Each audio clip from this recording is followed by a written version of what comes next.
Bismillahirrahmanirrahim. Assalamualaikum Ustazah. Waalaikumsalam. Ni Syamimi ya? Ya, hari ni insyaAllah lah hari ni Syamimi akan nak interview sikit berkaitan kerja khusus saya, iaitu budaya dan pembelajaran. Okay. Jadi sebelum saya mulakan, boleh tak saya tahu sedikitlah latar belakang Ustazah sepanjang Ustazah berkhidmat sebagai seorang guru? Okey, terima kasih atas jemputan untuk interview hari ini. Okay, nama Ustazah Fatina Kilan binti Ibrahim dan sekarang berkhidmat di SK Osman Syawal, Kuala Sungai Baru, Melaka sejak 4 November 2019. Baru lagi lah mengajar di sini. Baru lagi lah dalam 2 tahun. Ya, dalam 2 tahun. Okey, itu merupakan sekolah pertama Ustazah lah. Ya betul. Setahun baru habis belajar. Habis belajar 2019. So baru lagi dalam 2 tahun. Betul 2 tahun. Oh, jadi okeylah, berdasarkan pengalaman Ustazah lah, apa dapat Ustazah mengenai di sekolah? Sama ada dari segi latar belakang pelajar ke, dari segi budaya ke, kaum ke, sebab Melaka ni pun terdiri pada pelbagai budaya kan? Boleh beri sedikit pandangan daripada Ustazah? Okey, berdasarkan pengalaman Ustazah di sekolah Ustazah sekarang ni, murid-murid di sini terdiri daripada latar belakang yang berbeza dan kita boleh nampak benda ni dari aspek kaum. Yang mana di murid-murid kawasan sekolah Ustazah ni terdiri daripada bangsa Melayu, India dan juga Iban. Yang Iban ni sebab ayahnya bekerja sebagai tentera, jadi dia berasal dari Sarawak. So ikut ayah dia bekerja kat sini, jadi adalah banyaklah Melayu, India, Iban. Jadi perbezaan antara kaum ni lah yang menyebabkan ada perbezaan budaya dan komunikasi lah antara murid di sekolah.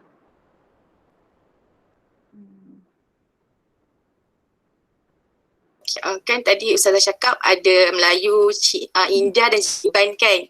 Jadi berdasarkan Ustazah sepanjang Ustazah 2 tahun mengajar kat sana, apakah kesan yang Ustazah dapat lihat berdasarkan kepelbagaian sosial tu dalam bilik darjah tu sendiri? Okey, kesan. Kesan yang pertama ialah murid, mereka saling dapat lebih menghormati antara satu sama lain sebab masing-masing akan tahu perbezaan antara satu sama lain. Itu dari segi murid lah.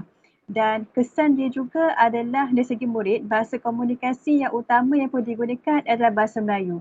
Sebab kalau yang Melayu cakap bahasa Melayu, yang India cakap India, yang Iban cakap Iban, jadi kita ada komunikasi yang elok, yang berkesan dalam kelas tu.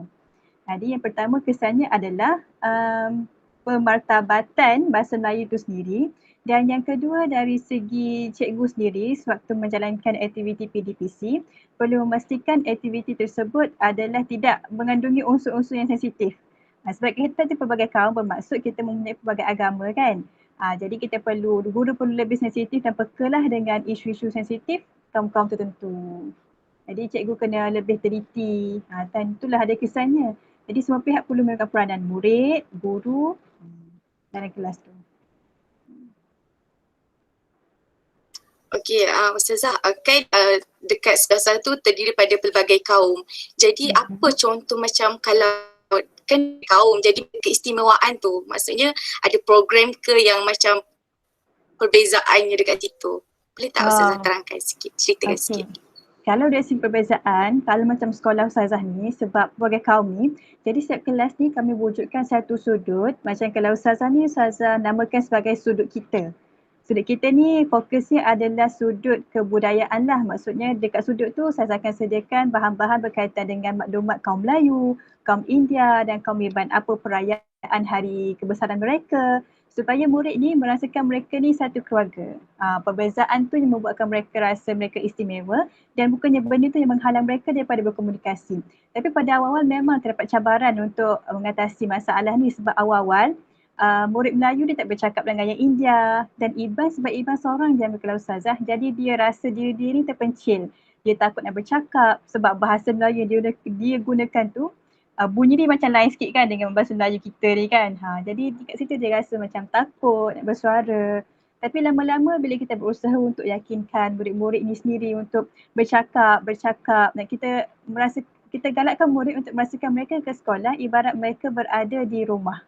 Dan kawan-kawan mereka ni sangat-sangatlah istimewa. Jadi kita perlu buatkan murid tu rasa dihargai terlebih dahulu, barulah mereka boleh lebih untuk saling menghormati antara satu sama lain dengan lebih baik. Maksudnya sudut kita tu sangat memberikan kesan lah kepada pelajar ya. Ya. Dan Okay, ada tambahan sikit. Boleh ke? Sila-sila. Okay. Boleh. Dalam isu ni juga, dalam soal ni juga kan, saya lebih suka dalam menjalankan aktiviti PDPC, kita mengemukakan contoh yang berkaitan dengan kaum. Contohnya bila saya kemukakan contoh kalau Islam, kita ada solat ke apa kan, lepas tu kita tanyalah yang murid India tu dari segi mereka, keagamaan mereka macam mana. So saya tak langsung yang Melayu akan lebih faham yang India akan lebih faham Iban, jadi kita sama-sama akan lebih faham lah.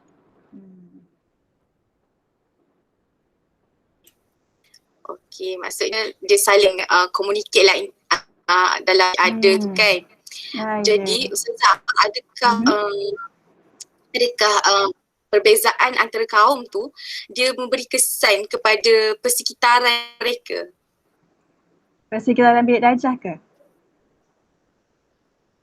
Dalam bilik darjah. Okay, kalau dalam bilik darjah, kesan dia adalah murid ini dibahagikan kepada kumpulan-kumpulan. Maksudnya PDPC dijalankan secara kooperatif, pembelajaran kooperatif. Dalam kelas Ustazah sebagai contoh, ada 6 kumpulan. Murid India ada 4 orang dan murid Iban ada seorang. Jadi 5 kumpulan akan terdiri daripada kaum Melayu dan India. Kaum Melayu dan India ada 4 kumpulan. Kaum Melayu dengan Iban 1 kumpulan dan satu lagi semuanya Melayu lah. Tujuan kita buat macam ni supaya mereka, kita nak menggalakkan komunikasi antara kaum ni. Macam saya sebut awal tadi lah, tidaklah kata India ni dengan India je. Dan dalam kumpulan tu juga, kita gabungkan murid yang tahap penguasaan dia rendah, sederhana dan juga tahap penguasaan yang tinggi. So tak adalah yang kita kata murid yang lemah ni, tahap penguasaan lemah ni sama-sama dia orang je, yang pandai sama-sama dengan yang pandai je.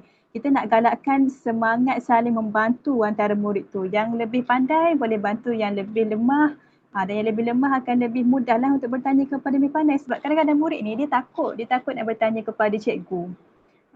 Takutnya cikgu, jadi bila ada kawan-kawan yang boleh membantu dia, dia lebih selesa macam tu lah. Dan kita cuba galakkan pembelajaran sebegitu.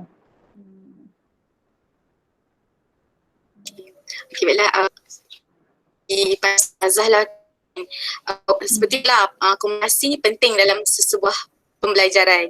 Jadi adakah komunikasi yang berkesan ni dia memainkan peranan yang penting dalam itulah dalam darjah tu dengan Ustazah? Komunikasi berkesan ni dia sangat penting. Kenapa? Sebab dia adalah asas kepada berjayanya aktiviti PDPC tu dijalankan. Sebab kita murid, kita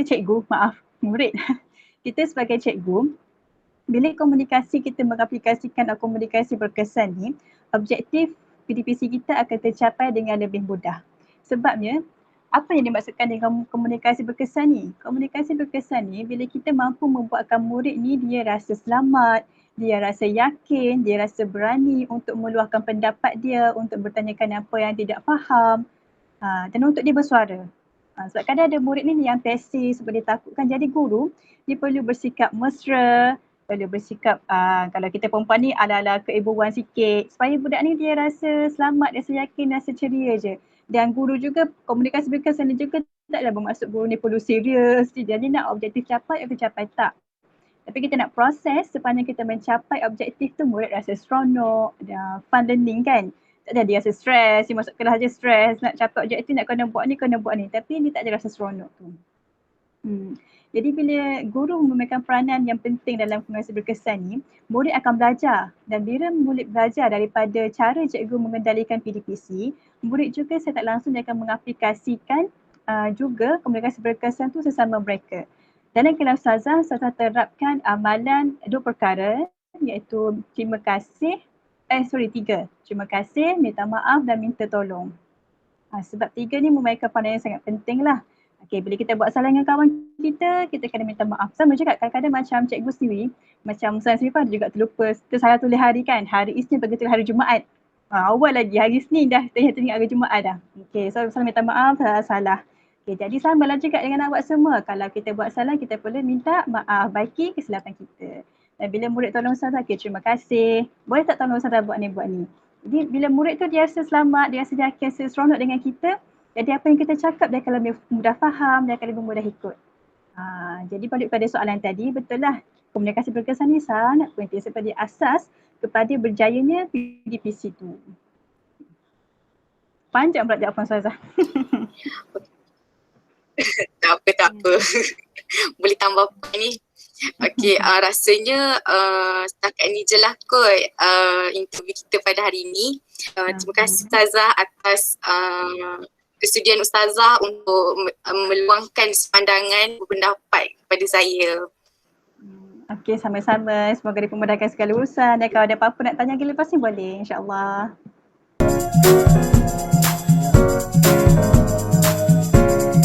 Bismillahirrahmanirrahim. Assalamualaikum teacher. Waalaikumsalam. Okay, terima kasih sebab sudi bersama saya pada malam ni. Jadi sebelum kita mulakan temu bual kita pada malam ni, insyaAllah bolehlah teacher berkongsi, boleh tak teacher memperkenalkan diri teacher seberingkas lah. Okey, saya Samiha binti Abdul Razak. Saya graduate daripada UNIMAS dalam bidang TESOL, Bahasa Inggeris. Okay, saya dah jadi cikgu lebih kurang 12 tahun lah. So sekolah sekarang sekolah yang kedua saya posting. Saya baru je habis master tahun lepas, but still waiting for the convo sebab pandemik ni hold sampai sekarang tak convo lagi. Itulah sebab and then saya mengajar bahasa Inggeris. Mengajar sekolah kebangsaan mengajar bahasa Inggeris di sekolah kebangsaan lah. Okey, terima kasih. InsyaAllah. Okeylah. Ini merupakan pengalaman sekolah kedua teacher di sekolah Pasir Putih tu. Jadi saya tanya pendapat teacher lah mengenai kepelbagaian sosio budaya di sekolah. Sama ada dari segi latar belakang pelajar, dari segi budaya, dari segi kaum dan sebagainya. Boleh tak teacher bagi pendapat sikit mengenai sosio budaya di sekolah? Okey, kalau sosial budaya saya nak komen daripada segi kaum tu susah sebabnya dua sekolah yang saya mengajar, sekolah kebangsaan tu, dua sekolah tu memang semua pelajarnya Melayu beragama Islam. So saya nak komen anda tu susah, tapi saya akan komen lebih kepada latar belakang keluarga lah. Kalau kita tengok, kalau sekolah yang saya mengajar tu latar belakang daripada segi mungkin kalau single parents atau daripada segi sosioekonomi, benda tu kita akan nampak beza. Biasa kalau budak daripada single parents family ni kita akan nampak lah dia punya attitude tu berbeza sikit daripada pelajar yang kita kata family yang lengkap. But still bukan semua, is macam certain cases saja. Sama juga dengan daripada segi pelajar yang datang daripada latar belakang keluarga yang susah. Kalau kita tengok kalau pelajar yang susah, kadang-kadang diperlukan lebih perhatian.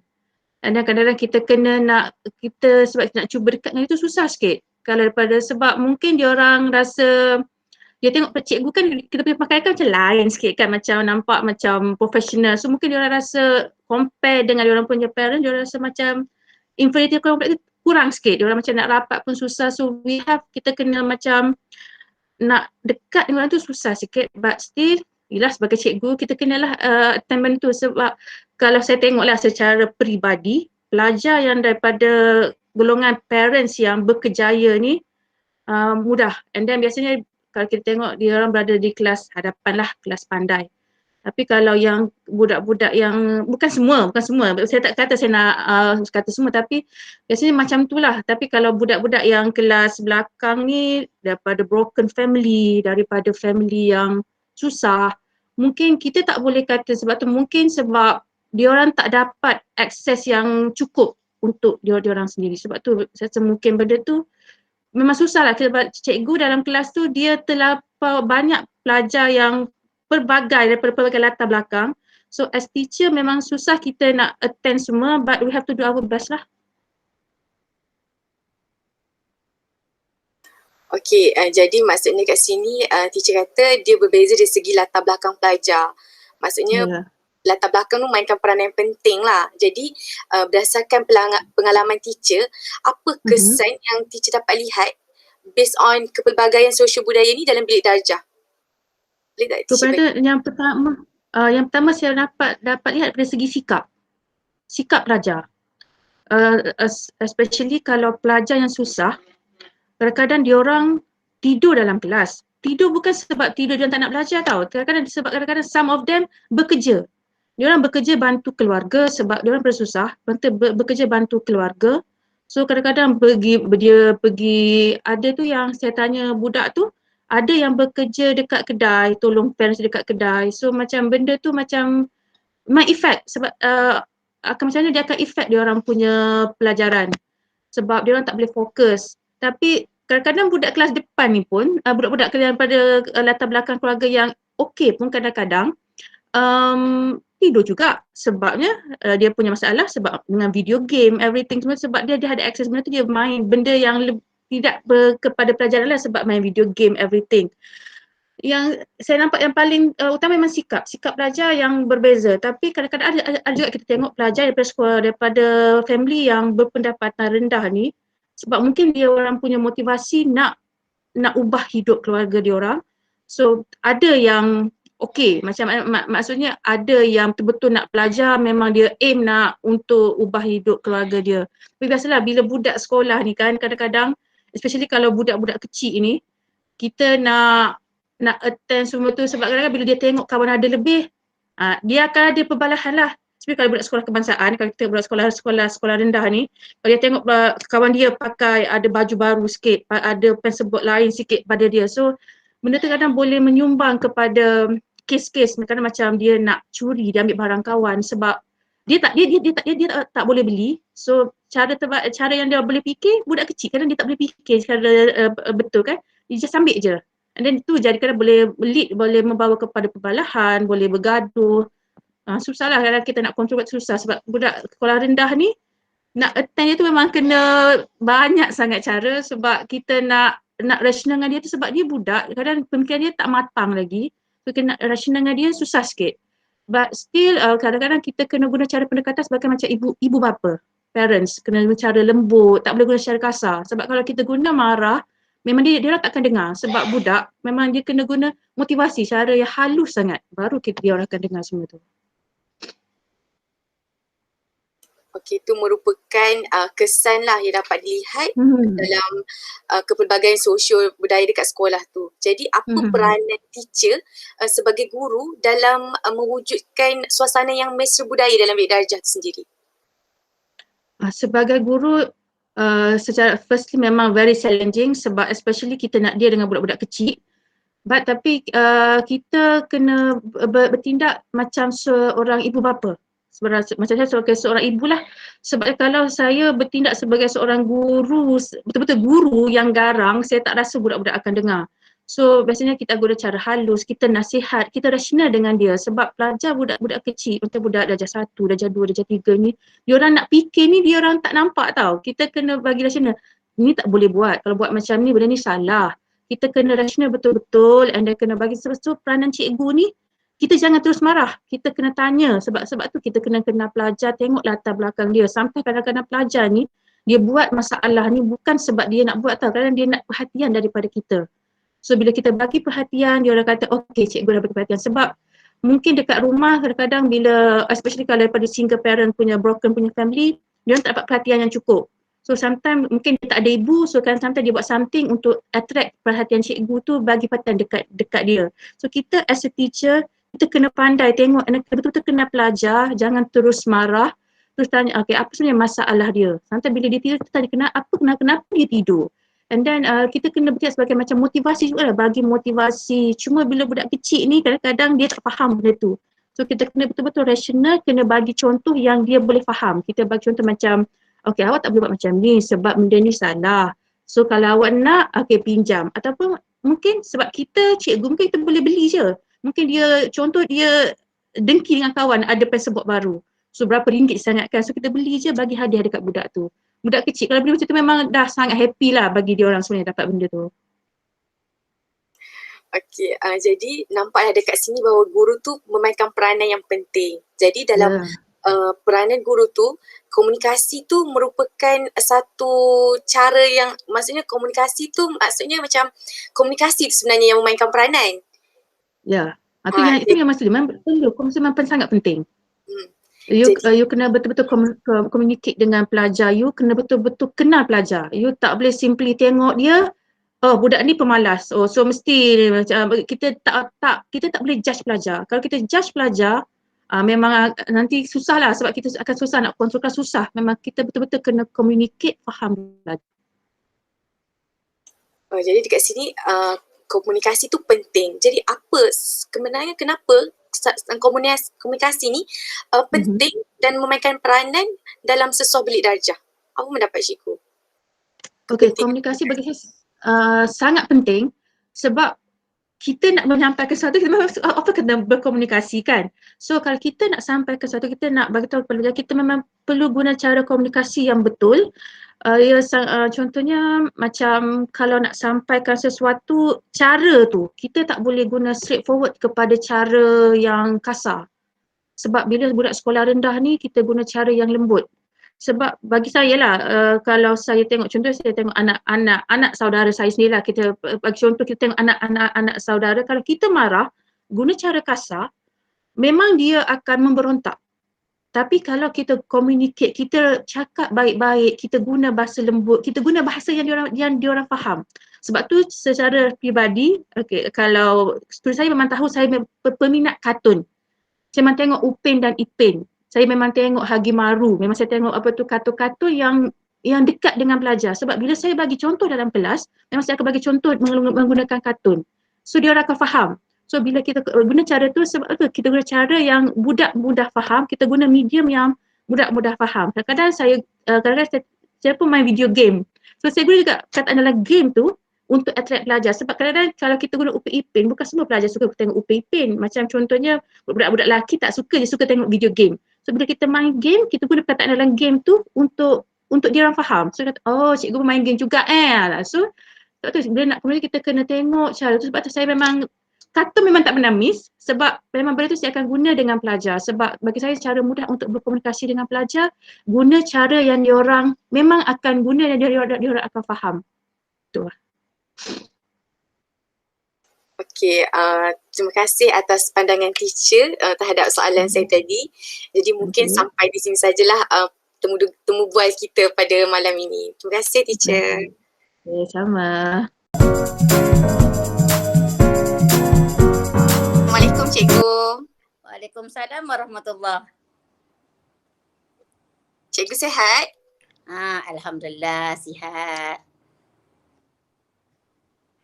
Okeylah, sebelum kita memulakan temu bual kita pada hari ini, insyaAllah bolehlah cikgu dengan sukarela berkongsi sedikit latar belakang kerjaya cikgu sepanjang perkhidmatan cikgu sebagai seorang guru. Silakan. Okey, saya Cikgu Zubaidah, berkhidmat sebagai guru pendidikan khas, menceburi bidang pendidikan ni selama lebih kurang 20 tahun, bermula pada tahun 2000. Okey, berkhidmat di 5 buah sekolah, iaitu sekolah pertama di Sekolah Polis Depok, kategori majoriti tergolong daripada anak-anak polis. Sekolah kedua sekolah di Polis Depok tu di Kuala Lumpur, kemudian berpindah ke SK Tambun di Ipoh. Kemudian berpindah lagi ke Sekolah Tasik Damai sebagai penolong kanan pendidikan khas. Kemudian ke Sekolah Pasukan Polis Hutan, iaitu di situ juga terdapat ramai anak-anak polis, dan sekarang ni berkhidmat di SK Raja Chulan yang terdiri daripada golongan anak-anak tentera.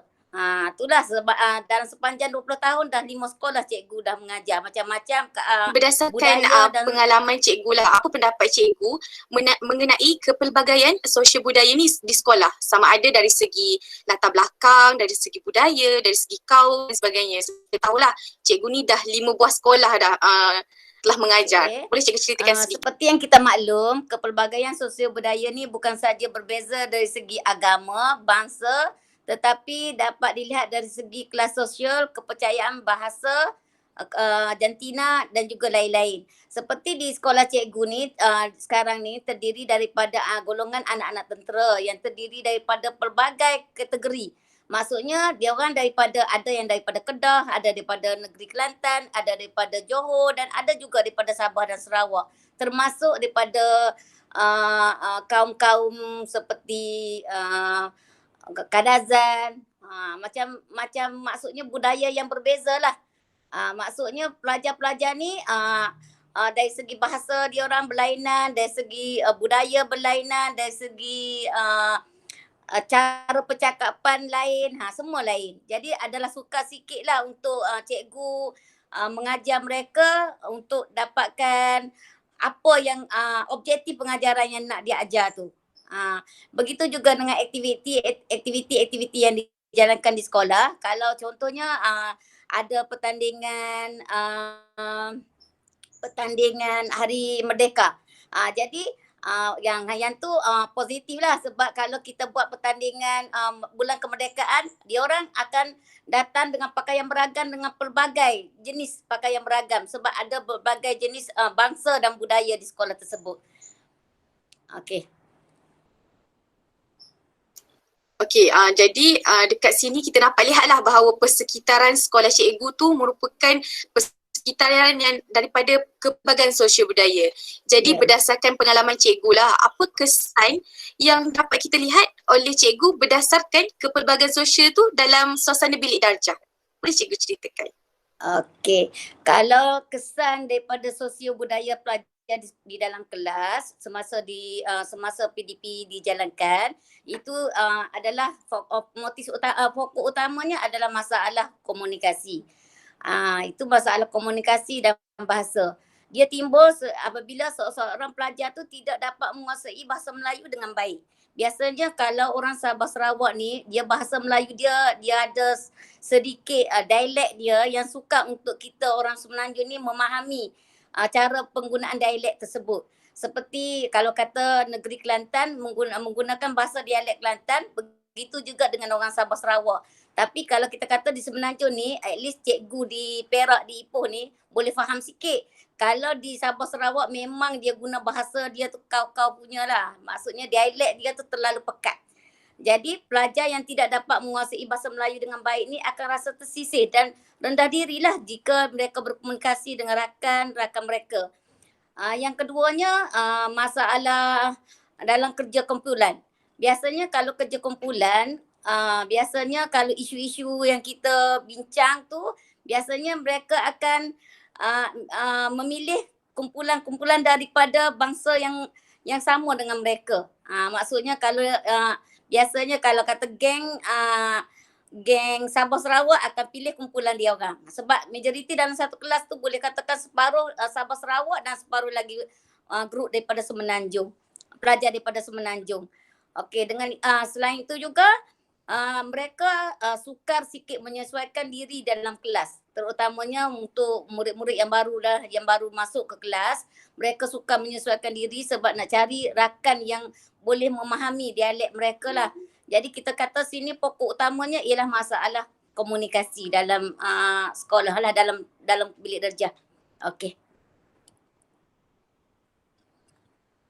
Okey, baiklah. Seperti yang cikgu beritahu tadi, masalah komunikasi ni merupakan antara masalah yang utama lah dalam pelbagaian sosial budaya. Jadi apa peranan cikgu dalam mewujudkan kelas yang mesra budaya?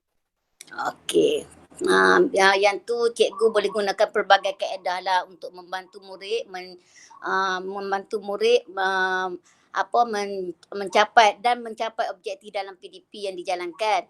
Maksudnya cikgu tu mesti menunjukkan daya usaha dan mengambil berat tentang murid, tak kira lah mereka tu budaya dan bangsa yang berbeza, dan memberi pendedahan kepada murid mengenai kepelbagaian sosio budaya yang kita ada dalam kelas dan mewujudkan semangat kerjasama di antara murid dengan murid, di antara satu murid dengan satu murid. Okey. Selain itu, kita juga perlu melibatkan aktiviti yang melibatkan semua murid dan tidak mensisihkan di antara satu kumpulan dengan kumpulan yang lain. Yang seterusnya, kita perlu mewujudkan suasana demokratik di dalam kelas dan memahami keadaan sosial murid. Maksudnya guru tu kena memainkan peranan yang penting lah dalam membantu murid mewujudkan satu sosio budaya yang seimbang di antara satu sama lain. Okey, baiklah. Dapat kita lihatlah bahawa peranan guru ni merupakan peranan yang amat penting dalam sesebuah pembelajaran itu sendiri. Jadi, pada pandangan cikgu, adakah komunikasi yang berkesan ini memainkan peranan yang penting dalam sesuatu bilik darjah? Dan kenapa komunikasi ini memainkan peranan yang penting? Okey, ialah seperti yang kita semua tahu, komunikasi ni memainkan peranan yang amat penting dalam PDP. Untuk berjayanya sesuatu PDP tu, untuk berjayanya objektif sesuatu pengajaran tu mesti mempunyai elemen komunikasi yang berkesan. Ia memudahkan pelajar untuk memahami isi pelajaran yang disampaikan. Samping itu, apabila komunikasi kita berkesan, murid akan rasa selamat dan rasa rasa selamat dan rasa selesa berada dalam kelas, berbanding dengan guru yang cakap yang tidak mengambil kira tentang masalah bahasa murid-murid dalam kelas dia. Macam itulah.